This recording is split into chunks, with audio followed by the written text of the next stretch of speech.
Hey, welcome back to How to Escape. This is Rob Rena here, and tonight we're going to be going over how to change your disc brakes, which means your rotor and your brake pad. Alright, so just to go over the tools that we're going to be using tonight. It's pretty basic. We have a rubber mallet for knocking off your rotor. You have a caliper piston compression system that you can get from your local auto parts store.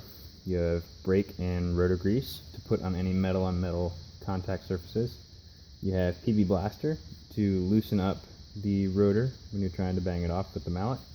You have a 7/8 open wrench, or you can have a metric equivalent, a flathead screwdriver, a 19mm socket for your lug nuts, a 13mm socket, a T45 torx head, extension, and a socket wrench.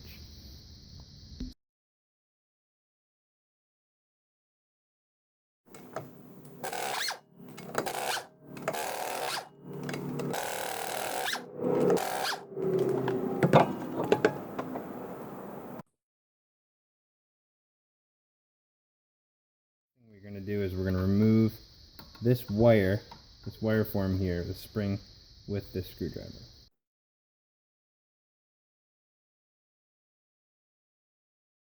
So now looking over the top face of the caliper, we're going to remove the actual caliper by removing two screws that are in here.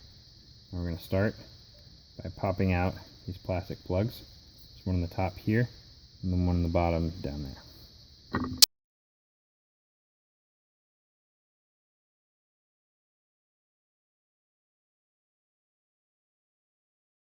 Take our flathead screwdriver and push on the shoulder of that bolt. Pop those guys in. Do the same thing at the bottom. And take our screwdriver, put it against these flats. Take the rubber mallet.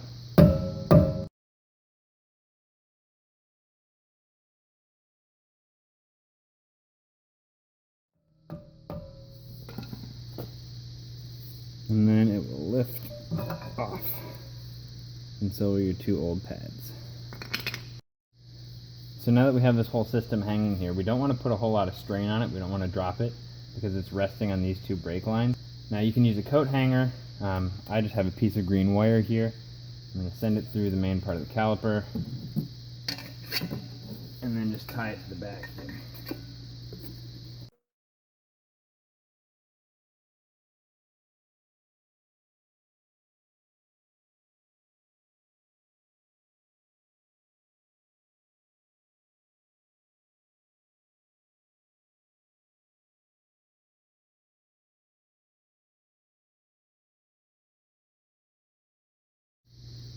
Alright, so now this leaves the fun part of taking the rotor off. And you're going to be tapping from the back here where there's the gap in the shield.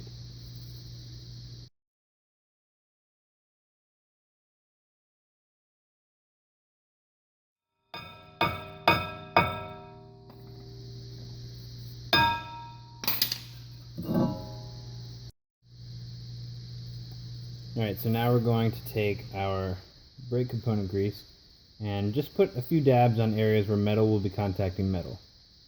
So right here where the axle will be, here where the rotor clamps on.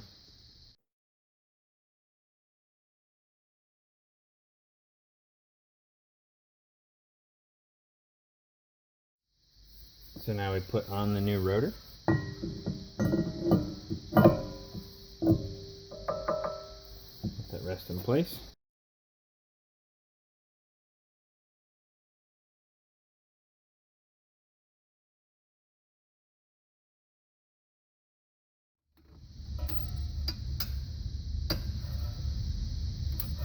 Okay.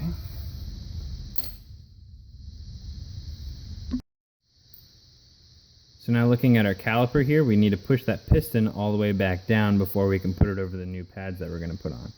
Now here comes your piston compression tool. These two pegs here line up with those two holes, and what you're going to do is you're actually going to turn it and it's going to twist the piston back in. You can't use a C-clamp because it'll back up on the hydraulics, and it'll hurt your system. Could ruin your actual piston itself. So we're going to line up these two holes.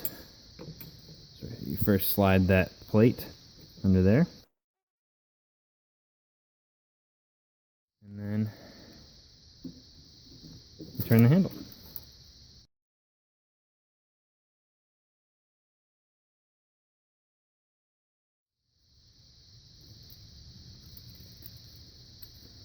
You loosen the collar, take the tool out, and it's flat.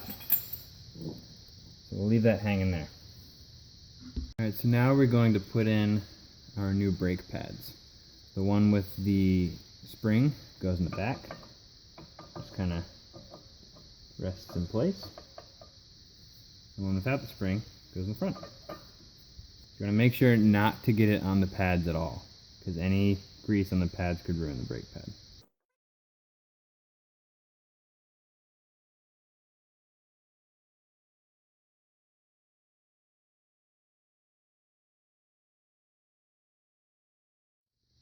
Okay. Seats right in there.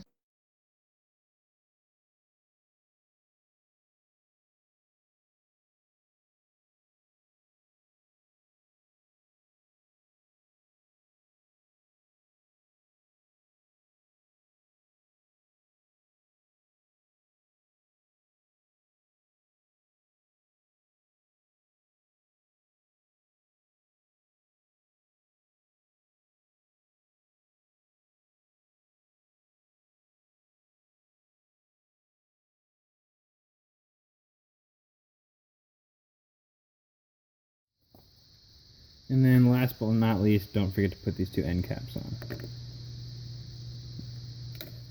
Just to seal it all up. Now the last and final step is going to be putting this spring back on.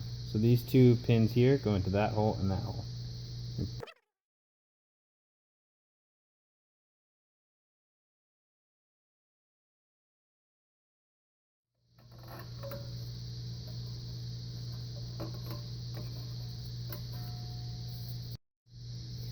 Alright, well that's it for tonight. You have your new rotor, your new pads, you got your wire back on, the caliper is firm.